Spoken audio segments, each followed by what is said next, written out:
Hello, everybody. It is 9:01 p.m. Central Time on the 30th of April, 2021. It's Friday here in the United States. Hope you're doing well. I got some breaking news for you guys in the past few hours. A significant sized earthquake has struck here on the coast of Japan. Upper 6 to near 7.0. We're currently at 6.8. This struck actually a few hours back, but according to the USGS, let's see, we're looking at UTC time 1:27, not hours ago, within the hour, let's just put it that way. International time 1:27, it is now 2:01, so within the hour. Now, this is a big earthquake. It was felt across pretty much all of Japan, or at least 2/3 of Japan.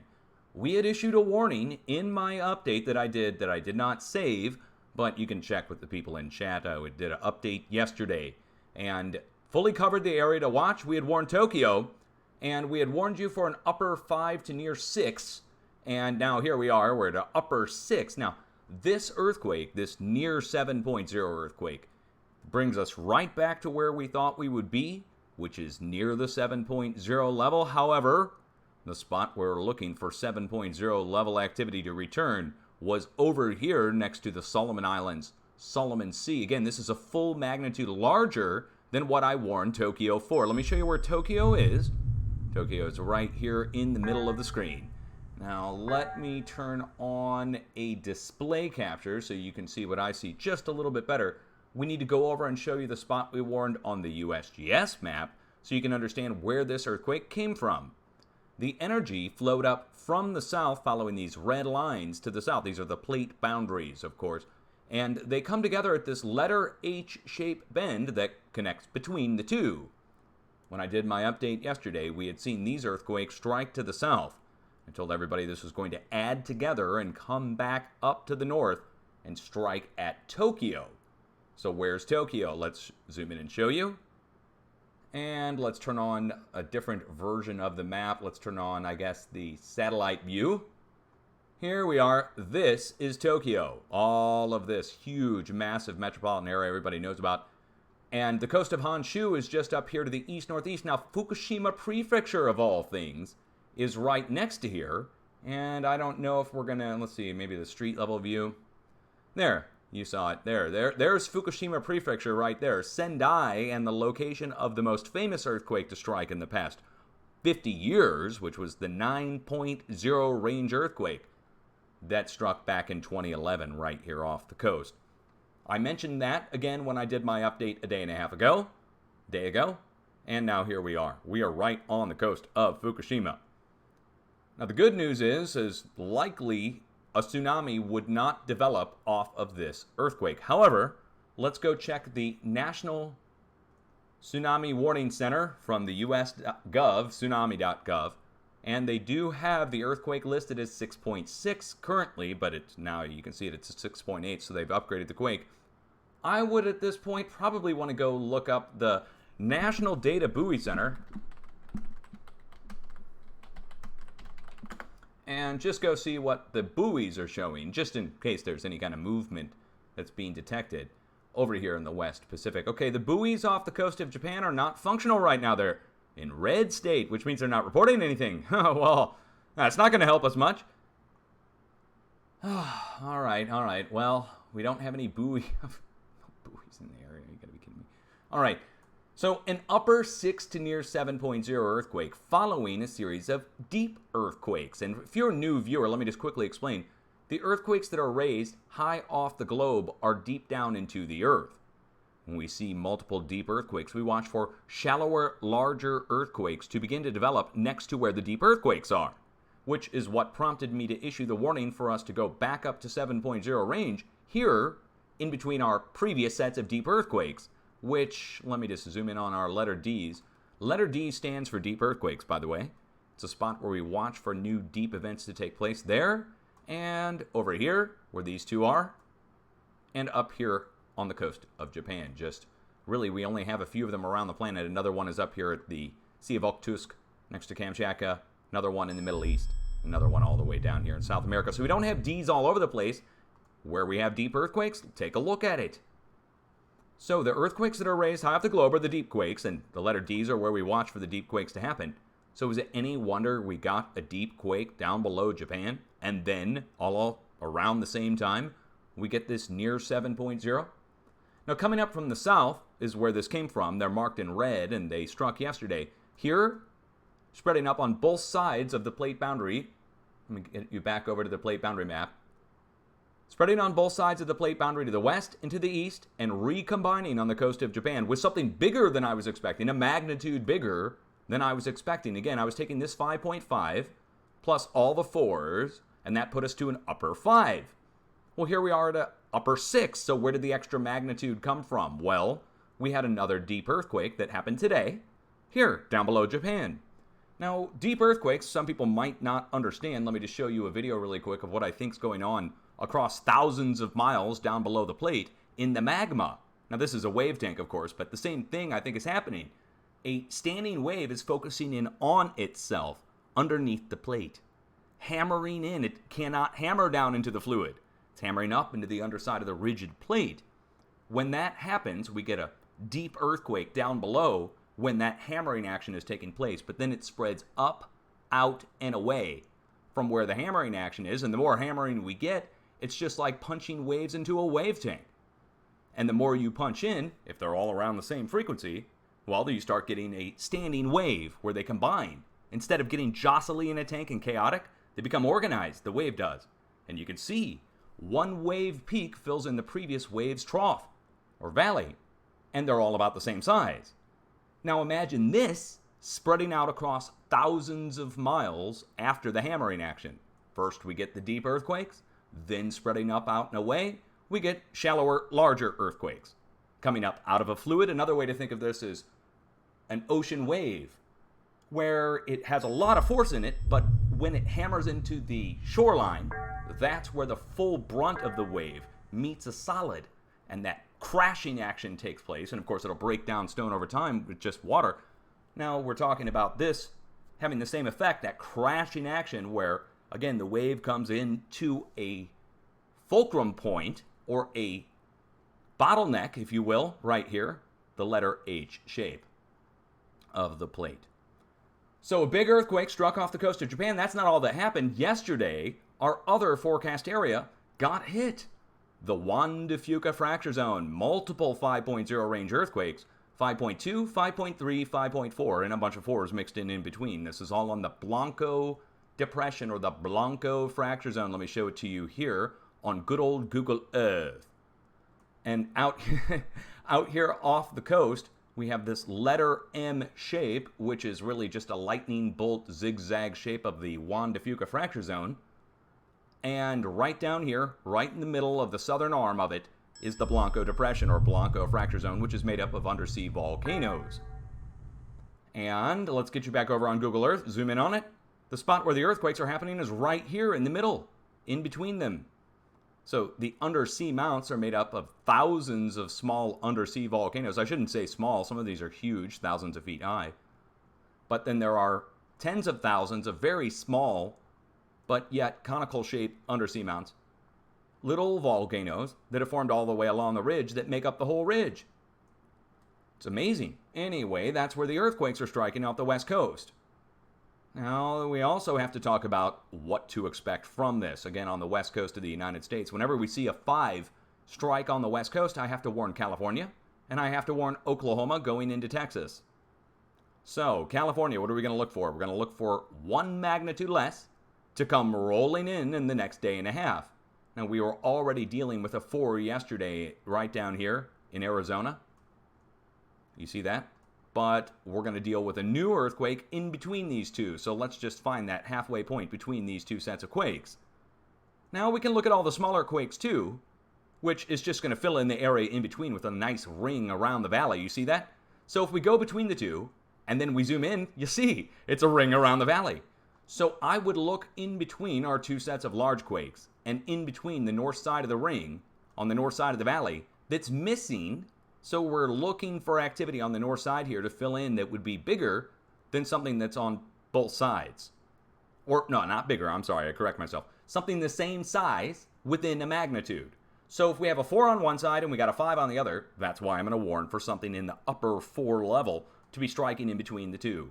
I think it'll lose a little energy coming in, not much. And same for Oklahoma. Oklahoma now has to watch for near 5.0 level activity. You see this shape coming in out of South Texas right now. This is the past 48 hours worth of earthquakes. Now that matches with this. The southern edge of the craton. Look down in Texas on the craton diagram. Makes a U-shaped bend, doesn't it? Well, aren't the earthquakes doing pretty much the same thing right on the inside line of it? And not only that, the magnitudes are about the same. They're 3.2. But all of these in Texas, drill points. Same within Oklahoma, all of these. Every single earthquake that you see on the screen here, right at the center of the screen, all are drill points in Texas and Oklahoma, even South Texas. So the drill points are compression points that are getting hit, or drill points are weak points that become compressed, and then they break, and then you get an earthquake there as the energy is traveling across the area. So when I see 5s on the West Coast, I have to look for something within the same magnitude to strike over to the Midwest. We've seen a 5.2 to 5.4 earthquake strike here, and within 24 hours, we saw a 5.2 to 5.4 earthquake strike here, 24 hours later. Less than that, it was like 12 hours. But this already happened in the last day, so in the last day, a line of quakes is going down across Texas, and you can see it's making a beeline right into Oklahoma. The next stop is the New Madrid seismic zone, then up the East Coast. So the New Madrid is going to swarm. We should see multiple earthquakes break out from south of St. Louis, of all places, going down into Arkansas, maybe even Illinois. That would be rare. Size on that should be small, I think, knock on wood, right? Because I live here. But then up the East Coast, we go up the East Coast, I would expect 3s. So if we're going to get 4s in the Midwest, we should expect 3s on the East Coast. And where? This time it looks like it's going to be between the two previous sets of earthquakes. That means New York, South Ontario, right here at the two Great Lakes. And that would be on the edge of the craton as well. Those of you who are longtime viewers, you already know this. Okay, so West Coast down into California, Northern California, I would not discount this, that over here next to Mount Lassen, going as far west as over next to Eureka or south of Eureka, right across here, again, in between these two sets of quakes, I would look for an upper 4 to near 5.0 earthquake. But let me qualify this, guys. 2 weeks ago when I issued my last warning, nothing hit. But then again, nothing hit. We didn't see anything of any significant size at all. And now it's been followed by the exact size we were looking for just at the end of this past week. So in other words, I think we're just running a few days late on what was coming in last week, even though that's still a miss for me. This is what we're looking at. It's like a storm that's arriving a few days late. So I would look in between the two, and that puts us in Northern California. Our previous warned area that struck out was the Bay Area last week. So it's just maybe a matter of 200 miles. Distance change from where we were looking last week to where we're looking now. Time frame on that should be very soon, next 3 days, 72 hours. Southern California also has to watch down by Ridgecrest. Let me show you where Ridgecrest is. So as if that wasn't all enough, right? We watch from Long Valley Caldera down the Owens Valley into Ridgecrest. The only good news I have for the people in Ridgecrest is the magnitudes right now are low. But look in the last 48 hours of the number of earthquakes. The number of earthquakes in 48 hours, that's a lot. We're looking at a pretty large amount in the last 2 to 3 days. Here's the last day's worth. It's still a fair amount compared to where we were. So think of this like the snare drum rolling.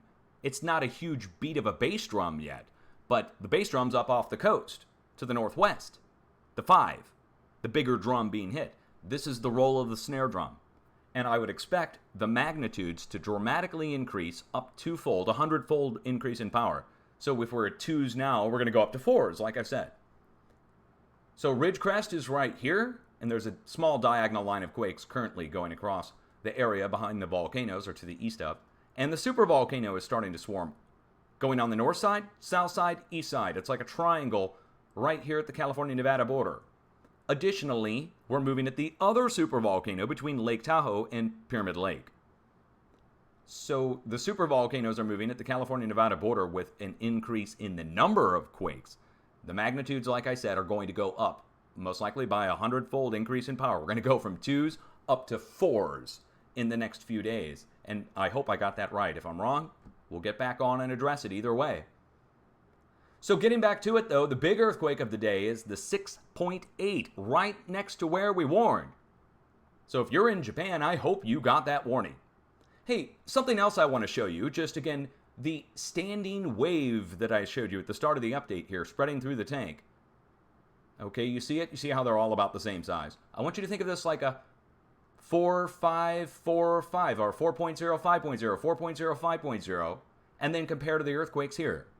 The spacing is just like the standing wave, but the tank is not an even-shaped tank in a laboratory. We're talking about Mother Nature's tank that's containing the wave. And the wave is contained in the fractures in between the plates because it's coming up from underneath the plates. One more time, the hammering action coming in from the deep earthquakes. That's hammering in and putting energy into the plate from the underside. And guess what? When energy is coming in from the underside of the plate, the first thing it hits on the underside of the plate, of course, is the underside of the plate, but on the underside of the plate are the beginnings of these fractures. They come up all the way to the surface at an angle. They're not perfectly vertical, but still they come from the bottom of the plate all the way up to the top of the plate. Everywhere where you see these red lines. And look where they go. They go all the way around the Pacific plate, and they connect between all the other plates. Again, they're the plate boundaries. But where the plates meet up, that's the weak point. That's the wave tank. And then the wave spreads through the cracks. As opposed through the solid plate, it's going through the weakest point, and it spreads out across thousands of miles, and you get the same sized earthquakes relatively within a hair of a point of each other, dropped off across thousands of miles. So 4.4, 5.1, 4.6, 4.2, back to 4.4, back to 5.1. All the way across and over into Asia. We go down to the south, and it was 5s going to the south and 5s going to the east last week. Let me show those to you. They're marked in pink and red. But the spacing is perfect again with the 5s going across the East Pacific. So it was 5s in one direction, 5s in the other, filled in between with 4s. The 6s, let's get the 6s on here for this week. The 6s have developed between all the 5s, the halfway points between the 5s. So let me show it to you to prove that. Here's our 6s for this past week, well, including a earthquake over here that was downgraded. Pretty obvious, right? The only spot that's missing is right in here to fill that perfect standing wave between the whole area from Japan down to Indonesia and Papua New Guinea, over to the west, over into Asia, and all the way down to New Zealand. This is in 1 week's time. But the spread is following this, the red lines of the plate boundary. And it's trying to spread out and equalize across the whole Pacific. So when we get a bunch of deep earthquakes down below the West Pacific, that's when we watch for shallower, larger earthquakes, which is why I warned for us to go back up to 7 this week. It's been weeks without it. Why are we back at 7s? Well, this gets into the solar activity that just... How long do we want to go with this? This is like a domino effect game where like one thing leads to the other. But the solar activity that played in at the start of the week, that feeds the core of the Earth, that then hammers up and causes the deep earthquakes. What's causing the deep earthquakes? Well, something's coming up, the standing wave that I'm talking about. This concentric standing wave is being emanated from a giant, think of a giant round speaker in the center of the Earth, vibrating and pulsing up. But it's three-dimensional and it's a sphere.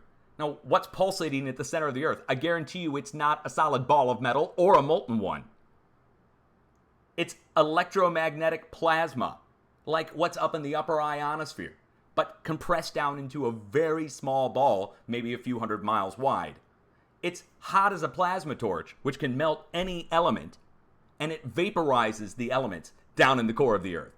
They're vaporized elements, which reflect, by the way, like they're solid. So if a wave is coming in at this plasma down in the core of the Earth, it will reflect off of it, even shock waves and seismic waves will reflect off the center of the core of the Earth and bounce back, and made the scientists think that it was solid because they didn't know, up until currently in the past few years, that plasmas will reflect shock waves, physical shock waves, and radio waves.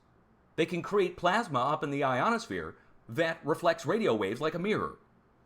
And Boeing just patented plasmas that reflect shock waves to protect tanks and Humvees and buildings, using electrical arcs, basically. Lightning, if you will. And so, the same standing wave principle applies. And in this case, it spreads out across thousands of miles and drops off earthquakes all the way around the edges of the plate. I have not talked about Europe yet, and I haven't talked about the Southwest Indian Ocean, as if anybody cares. But on the Southwest Indian Ocean side, down here, we also have a 5.5. Why does that matter? We got a 5.5 over here next to New Zealand. We had a 5.5 spreading up to Japan. This was all yesterday. We have 5s going over into Asia. Well, what is this earthquake? How is this earthquake related? Well, it's down next to our letter X. But let's go back to the plate boundary map. Here. See? The southwest edge of the Indo-Australian plate is also starting to move, connecting out to the fracture zone south of South Africa. In other words, there's a disturbance that's taking place going from Japan, back down across Indonesia, back down to New Zealand, across to the south part of the plate boundary of the Indian-Australian plate, and it's going to be going over to the west. Should all pool up now that we got a new 6 over here in Japan. I would expect new 6.0 range activity to come back into the Mideast. Iran going back up to Kashmir. But that gets into a whole nother forecast, and I'm not here to do that right now. This is the big quake. This is the one we warned for, a magnitude larger than expected. I'm sorry I didn't get it down to the full magnitude, right, perfect warning. But the spot on is in the location hit directly at Fukushima. I will save this as a video, and we will get this out over on YouTube so people can see that the largest earthquake in weeks just struck right at our warned area, and I guess you had to be over on Twitch to hear me issue that warning yesterday. I guess it's a bonus to be there live, but if you're watching on YouTube, you are watching something that's been pre-recorded over here on Twitch. Speaking of Twitch, let's just quickly check in and see. Oh, wait, hold on. Let's go check the Volcanic Ash Advisory Center. Let's go see if there's any new volcanoes on the list before we end this. So, volcanoes. Oh, well, I'm glad I checked. Nevado del Ruiz in Colombia and South America is back. That's in northern South America, right where it meets into Central America by Panama. Okay. Anybody else new on the list, or is this it for the regular suspect list? We have Sinabung, Sakurajima, Dukono, Fuego, Sabancaya. These are all regular eruptors that we normally see. I look for new eruptions from volcanoes we don't normally see, or a lot of eruptive activity at the current eruptor list. So if there's a bunch going, we, of course, make note of that. And if there's any new eruptions, we make note of that. Oh, and we, of course, make note if there's any big eruptions that happen, because that can play into seismic. And we've noticed, not just me and myself, my viewers, a lot of people, when deep earthquakes pick up, we also tend to see an increase in sudden blasts and large blasts, and in many cases, volcanoes that haven't erupted in thousands of years suddenly go, like what happened right here back in 2018. We were looking for a 7.0 earthquake to happen right where these two sets of rings are overlapping. I issued a big warning for it. We waited all week. On day 7 of the warning, which was for 7 days, on the last day of the warning, a volcano blew right here instead of the 7.0 striking. And it hadn't erupted in over 1,000 years, Mount Kadovar. So that was amazing. It just happens. It happens at a fulcrum point. This wave principle of the standing wave, those waves that I showed you, where they're spreading out across the tank, well, the middle point gets hit between the wave as it spreads. One wave fills in the other wave's middle point. And so whether it's an earthquake that strikes there under compression, or whether there's a magma chamber that strikes there and gets compressed, we tend to see that happen at the middle points between our current sets of earthquakes. So you got earthquakes on both sides, you get an eruption in the middle. It's amazing. It's amazing that the professionals never saw this, but then again, I don't think they were ever using anything like Earthquake 3D, and even if they were trained and taught not to see anything in between anything, and that there was no relation between anything. So they were kind of predisposed to never discover anything because they were already told that there was nothing to discover. And that being said, well, you guys hopefully have already discovered my channel. Hopefully you'll share the information and get the information out. Again, we issued the warning for Japan specifically yesterday, live, in front of hundreds of people. I know people in Japan had to get the warning. It's just I didn't save it on YouTube for many reasons. We can get into that some other time. Time to save it is now. I'm going to encourage you to have an earthquake plan. I always say this, but I mean it. I mean it real. You guys need to think about what you're going to do if an earthquake strikes. Don't run around and scream earthquake, because everybody already knows an earthquake's happening. You ever see these videos where people are like running around screaming earthquake? So many videos where people are like, earthquake! It's like, I know, there's an earthquake happening. People are already going to know that, so you don't need to run around and let them know. You need to be taking shelter immediately underneath a table or a desk. And you need to have a table or a desk that you can take shelter underneath. They say don't get underneath a door frame now. Okay. They used to say get under a door frame. Everybody used to say that. And now it's like a wives' tale. They say it was just a legend from the 1800s based upon a door frame in a picture standing in some newspaper. Whatever. Okay. So you need to have a table or a desk to get underneath. Now that's not going to support the weight of a falling structure. So let's say you're underneath a table or desk, but you start hearing that the structure is going to collapse. Well, you would need to have a place pre-designated that's safe outside to get to quickly. USGS says stay put. I agree. Stay put.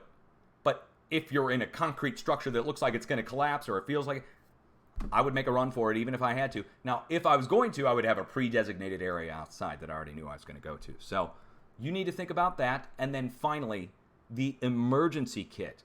This is the one that actually takes the time to put together, because you can just sit there and think about what you're going to do with an earthquake. But with the emergency kit, the flashlight, the batteries, the first aid kit, the sanitation, put it all together in an emergency kit, guys. Some kind of backpack or bag you can easily get to. Also, extra IDs. You could even get a flash drive and probably copy most of the IDs, or at least the information that you need, and have it on a waterproof flash drive. You don't even have to print the stuff out anymore. But have it all ready to go into a bag, please, and you'll be way better off than all the other people who just don't prepare at all and they don't want to, or they don't want to think about it, or you could tell them to and they never do. But if you're the person who does, you'll be in a better situation, I guarantee it. Time now, 9:28 p.m. Central Time. What a night. I was going to take the rest of the day off. I've been taking the whole week off. The week's off. Man, if you guys only knew what was going on. Oh, well. It's all good. We're not too bad. Now that we're all cleared away on my YouTube channel, we can get back to things as they used to be. But word up and much love. Thanks to everybody on Twitch. Now, again, like I said on YouTube, you're watching something that's pre-recorded, but I'm live in front of an audience of several hundred right now on Twitch, and you guys can come over and watch anytime for free. It's free to watch. If you want to join the chat room, you have to be a paying subscriber, which is totally cool with all my viewers because they know the amount of trolling that we get. And most trolls don't want to pay me to talk. And I'll ban them anyways if they come in and give me a hard time. So, you know, if you want to give me $5, that's fine. But seriously, you guys come over and check it out if you want to. It's free to watch. And we've got a lot of people who are interested in Seismic, and they share Seismic all night long. So whether I'm there or not, you're seeing earthquakes get posted all night long. That's really what we do on the stream, is just keep track of the earthquakes. I don't get on and do forecast every day or anything. Half the time I'm not even talking. It's just music. So if you want to come over and check it out, please feel free to share it. And everybody in chat, thank you for hooking us up. I'll be back. Look out for this as a video over on YouTube real soon. We're going to upload it right now. Peace out.